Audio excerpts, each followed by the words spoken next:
ತಾನೇ ಆ ಹುಡುಗಿ ಹೇಳ್ತಿದ್ದಾಳೆ, ಅವನು ಆ ಮಹೇಶ್ ಭಟ್ರವರು ನಮ್ಮ ಮನೆಗೆ ನನ್ನನ್ನು ಹುಡುಕಿಕೊಂಡು ಬಂದಿದ್ದಾರೆ. ಹುಡುಕಿಕೊಂಡು ಬರುವಾಗ ನಾನು ಹೆದರಿ ಅಟ್ಟದಲ್ಲಿ ಕೂತ್ಕೊಂಡಿದ್ದೇನೆ ಅನ್ನುವಂಥದ್ದು ಕೂಡ ವಿಚಾರವನ್ನ ಆ ಹುಡುಗಿ ನೆನ್ನೆ ಹೇಳಿರುವಂಥದ್ದು. ಅನುಮಾನ ಏನಂದ್ರೆ ಬಹಳ ಮುಖ್ಯವಾಗಿರೋದು, ಅವರನ್ನ ಬೆದರಿಸಿದ್ದಾರೆ ಮತ್ತು ಬೆದರಿಕೆಯನ್ನ ಒಡ್ತಾ ಇದ್ದಾರೆ. ಈಗಲೂ ಕೂಡ ಅವರ ತಂದೆಗೆ ಈ ಪ್ರಕರಣದ ಬಗ್ಗೆ ಕೇಸನ್ನು ವಾಪಸ್ ತಗೊಳ್ಳಿ, ಇಲ್ಲ ಅಂದ್ರೆ ನಿಮ್ಮನ್ನ ಜೀವ ಸಹಿತ ಬಿಡೋದಿಲ್ಲ ಅಂತ ಯಾರು ಹರೀಶ್ ಮನಿಯಾನಿ ಅನ್ನೋವರು ಜೀವ ಬೆದರಿಕೆ ಕೂಡ ಒಡ್ಡಿದ್ದಾರೆ. ಇಲ್ಲಿ ನಾನು ಪ್ರಶ್ನೆ ಹಾಕೋದೇನಂದ್ರೆ, ಪ್ರಭಾವಿ ಪಕ್ಷದ ಬಿಜೆಪಿ ಪಕ್ಷದ ಮುಖಂಡರಾದ್ರೆ ಬಿಜೆಪಿ ಪಕ್ಷದವರು ಈ ಬಗ್ಗೆ ಏನು ಉತ್ತರ ಹೇಳ್ತಾರೆ?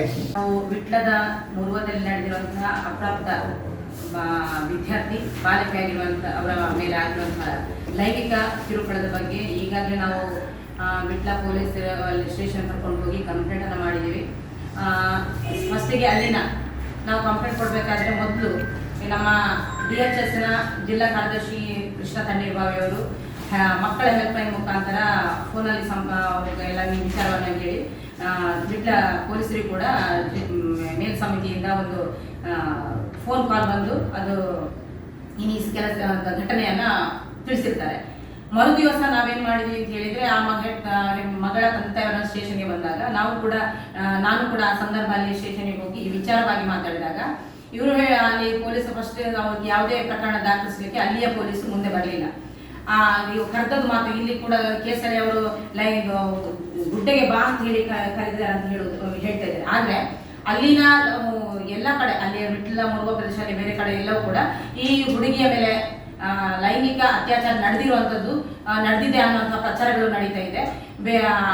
ಆಮೇಲೆ ಅದಕ್ಕೆ ಸಂಬಂಧಪಟ್ಟು ಆ ಮಹೇಶ್ ಭಟ್ರು ಏನ್ ಮಾಡಿ ಅವರ ಬೆದರಿಕೆ ಒಡ್ಡಿ ಬೇರೆ ತರದ ಒಂದು ಇದು ಅಬಾರ್ಷನ್ ಮಾಡಿಸುವಂತಹ ಕೆಲಸಗಳು ನಡೆದಿವೆ ಅಂತ ಹೇಳಿ ಅಲ್ಲಿಯ ಆ ಊಹಾಪೋಹಗಳು ಇವಾಗಲೂ ಕೂಡ ನಡೀತಿದೆ. ಆದ್ರೆ ನಾನು ಹೇಳುವಂಥದ್ದು, ಈಗ ಪೊಲೀಸರು ಅಲ್ಲಿ SI ಕೂಡ ಏನ್ ಮಾಡಿದ್ರು ಅಂತ ಹೇಳಿ ಫಸ್ಟಿಗೆ ಬೇಡ ಅಂತ FIR ಮಾಡೋದು ಬೇಡ ಅಂತ ಹೇಳಿದ್ರು. ನಾವು ಏನ್ ಮಾಡಿದ್ವಿ, FIR ಮಾಡಲೇಬೇಕು. ಯಾಕಂತ ಹೇಳಿದ್ರೆ ಅತ್ಯಾಚಾರ ನಡೆದೇ ಇದೆ ಅಂತ ಹೇಳಿ ನಾವು ಹೇಳಿಕೆ ಬರುವುದಿಲ್ಲ, ಅದು ತನಿಖೆಯಲ್ಲಿ ಗೊತ್ತಾಗಬೇಕು. ಮತ್ತೆ ಆಮೇಲೆ ಒಂದು ಹುಡುಗಿಯ ವೈದ್ಯಕೀಯ ತಪಾಸಣೆ ಕೂಡ ನಡೆಯಬೇಕು ಅಂತ ಹೇಳುವಂಥದ್ದನ್ನು ನಾವು ಅಲ್ಲಿ ಅವರಿಗೆ ತಿಳಿಸಿದ್ದೇವೆ. ಮತ್ತೆ ಇದು FIR ಮಾಡಬೇಕಾದ್ರೂ ಕೂಡ ನಾವು SP ಅವರಿಗೆ ಕರೆ ಮಾಡಿದ ಮೇಲೆ ಈ FIR ಆಗಿರುವಂಥದ್ದು, ಅಷ್ಟು ತನಕ FIR ಕೂಡ ಅವರು ದಾಖಲೆ ಮಾಡಿರುವುದಿಲ್ಲ ಅನ್ನೋದು. ಅದ್ರ ಜೊತೆಗೆ ಇವಾಗಿನ ಬೆಳವಣಿಗೆಯಲ್ಲಿ ಏನಾಗಿದೆ ಅಂತ ಹೇಳಿದ್ರೆ, ನಿನ್ನೆ ತಾನೇ ಆ ಹುಡುಗಿ ಹೇಳ್ತಿದ್ದಾಳೆ, ಅವನು ಆ ಮಹೇಶ್ ಭಟ್ರವರು ನಮ್ಮ ಮನೆಗೆ ನನ್ನನ್ನು ಹುಡುಕಿಕೊಂಡು ಬಂದಿದ್ದಾರೆ. ಹುಡುಕಿಕೊಂಡು ಬರುವಾಗ ನಾನು ಹೆದರಿ ಅಟ್ಟದಲ್ಲಿ ಕೂತ್ಕೊಂಡಿದ್ದೇನೆ ಅನ್ನುವಂಥದ್ದು ಕೂಡ ವಿಚಾರವನ್ನ ಆ ಹುಡುಗಿ ನೆನ್ನೆ ಹೇಳಿರುವಂಥದ್ದು. ಹೀಗೆ ನಾವು ಹೇಳುವಂಥದ್ದು, ಈಗ ದುಡ್ಡೆ ಕರೆದಿರುವಂಥದ್ದಲ್ಲ, ಅಲ್ಲಿಯ ಒಂದು ವಿವರಗಳು ಬಂದು ನೋಡಿದಾಗ ಜನರ ಒಂದು ಒಪಿನಿಯನ್ ಹೇಳುವಾಗ ಆಮೇಲೆ ಹುಡುಗಿಯ ಮೇಲೆ ಅತ್ಯಾಚಾರ ನಡೆದಿದೆ ಅಂತ ಹೇಳುವಂಥದ್ದು ನಮ್ದು ಒಂದು ಪ್ರಚಾರ ಇದೆ. ಹಾಗಾಗಿ ನಾವು ಹೇಳುವಂಥದ್ದು, ಈ ಘಟನೆಯನ್ನು ಗಂಭೀರವಾಗಿ ಪರಿಗಣಿಸಬೇಕು. ಇದು ಕೇವಲ ದಲಿತ ಬಾಲಕಿ ಅನ್ನುವ ಪ್ರಶ್ನೆ ಅಲ್ಲ, ಒಬ್ಬಳು ಮಹಿಳೆಯೂ ಹೌದು, ಒಂದು ಯುವತಿಯೂ ಹೌದು. ಹಾಗಾಗಿ ನಮಗೆ DYFIನವರು, JMS ಅವರು, SFI ಮಗು ಅವಳು ಬಾಲಕಿ ವಿದ್ಯಾರ್ಥಿ ಕೂಡ ಹೌದು. ಹಾಗಾಗಿ SFI ಕೂಡ ಈ ಒಂದು ಘಟನೆಗೆ ಬೆಂಬಲ ಕೊಡ್ತಿದ್ದಾರೆ. ಇದನ್ನು ತೀವ್ರವಾಗಿ ಖಂಡಿಸ್ತೇವೆ. ಮತ್ತೆ ನಾವು ಹೇಳೋದು, ಆರೋಪಿಯನ್ನು ಪತ್ತೆ ಮಾಡಲೇಬೇಕು ಅನ್ನುವಂಥ ವಿಚಾರವಾಗಿ ಆರೋಪಿ ಯಾರು ಮಹೇಶ್ ಭಟ್ರು ಇದ್ದಾರೆ ಅವರನ್ನು ಜೈಲಿಗೆ ಕಟ್ಟಬೇಕು. ಆಮೇಲೆ ಅವರು ಸ್ಥಳೀಯ BJP ಮುಖಂಡರು ಕೂಡ ಹೌದು.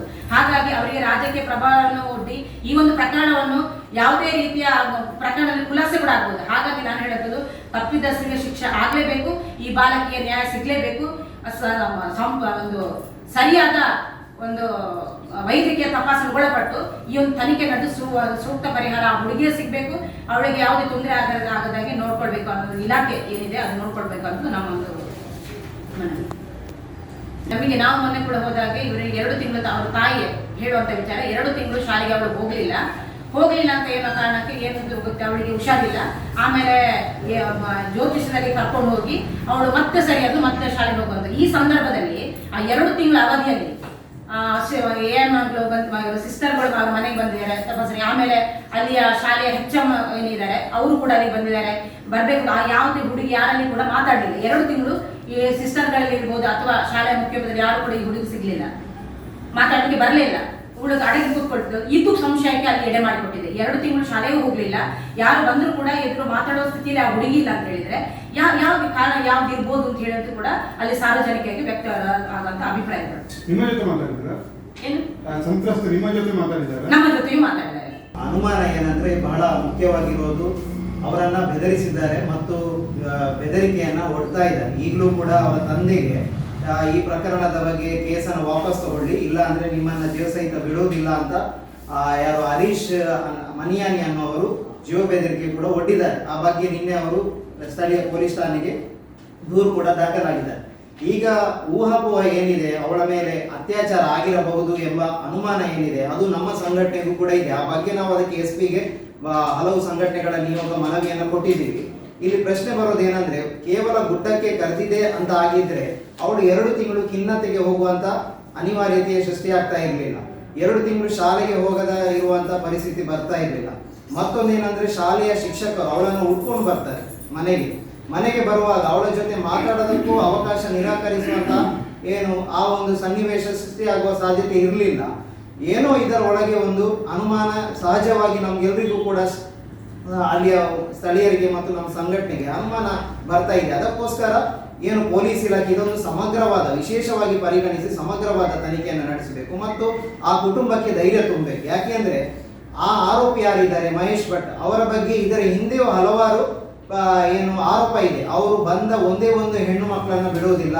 ಅಲ್ಲಿ ಕೂಲಿ ಕಾರ್ಮಿಕರಾಗಿ ಬರುವ ಹೆಣ್ಮಕ್ಳಿಗೆ ಅವರನ್ನ ಬೇಡದ ದೃಷ್ಟಿಕೋನದಲ್ಲಿ ನೋಡ್ತಾರೆ, ಅವರಿಗೆ ದೌರ್ಜನ್ಯ ಎಸಗ್ತಾರೆ ಅನ್ನೋ ದೂರುಗಳಿದೆ. ಮತ್ತೆ ಇದೇ ಕೂಲಿ ಕಾರ್ಮಿಕ ಯಾರು, ಈ ಮಗುವಿನ ತಂದೆ 25 ವರ್ಷಗಳಿಂದ ಅವರ ತೋಟದಲ್ಲಿ ಕೆಲಸ ಮಾಡ್ತಾ ಇದ್ದಾರೆ. ಅದು ಕೂಡ ಹೇಗೆ ಜೀತದ ತರ ಅವರಿಗೆ 600 ರೂಪಾಯಿ ಕೂಲಿ ಕೊಡ್ತಾರೆ. ಅದು ಕೂಡ ಸಮಯ ಇಲ್ಲ, 24 ಗಂಟೆಯೂ ಕೂಡ ದುಡಿಬೇಕು ಒಂದಿದು. ಮತ್ತೊಂದೇನಂದ್ರೆ, ಇದನ್ನೊಂದು ಪೊಲೀಸ್ ಇಲಾಖೆ ವಿಶೇಷವಾಗಿ ಪ್ರಕರಣದ ಎದೆಯಲ್ಲಿ ಗಮನಿಸಿ ಇದಕ್ಕೊಂದು ವಿಶೇಷ ತಂಡವನ್ನ ರಚಿಸಿ ಆ ಪ್ರಕರಣವನ್ನ ಒಂದು ಭೇದಿಸುವಂತ ನಿಟ್ಟಿನಲ್ಲಿ ಆರೋಪಿಯನ್ನು ತಕ್ಷಣ ಬಂಧಿಸಬೇಕು ಮತ್ತು ಅವನನ್ನು ವಿಚಾರಣೆಗೊಳಪಡಿಸಬೇಕು.